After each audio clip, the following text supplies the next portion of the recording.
Tennessee and the Cleveland Browns, and the Titans rolling 43-13. Yes. The score actually was not as indicative. I mean, the Browns were in the game midway through the third quarter. They were. But I mean, Cleveland is going to be the Super Bowl contender this year, the Browns, and they come out and S the bet at home. I wouldn't. That's not exactly the start we're looking for here.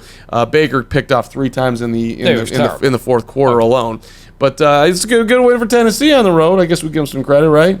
Well, I don't think there's any question. You give Tennessee a lot of credit. Tennessee came out and hung 43 on a Cleveland team, like you mentioned. Look, a lot of people thought they would make moves, and maybe they still will.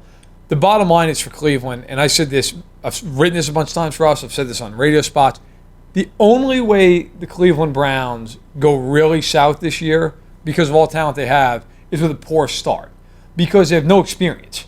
Nobody on that team's ever won a playoff game. The head coach is a first-time head coach at any level.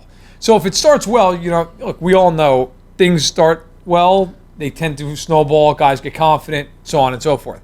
If you have no experience and things go really sour early, everybody starts pointing fingers. So look, the Browns, the talent is there, but they look totally ill-prepared in the game. Mayfield throws 3 picks. He doesn't play well at all. I think you've got a lot of questions, and now they play week 2 in a game against the Jets on Monday Night Football. Well, how does that all pan out? Those 2 teams had 2 of the worst losses of the whole week. Just one of them's going to lose and be 0-2. The pressure's on.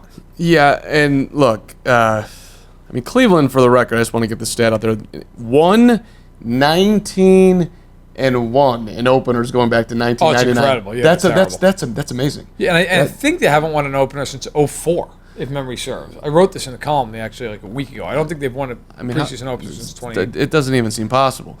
But I actually thought the Browns' offense looked all right. It just they didn't put points on the board today. Odell was that's running. a problem. Well, sure, but listen. There's a lot of new moving parts there for Cleveland. It's going to take them some time, and I think the way everybody goes about the preseason right now, teams are going to get off to a slower start.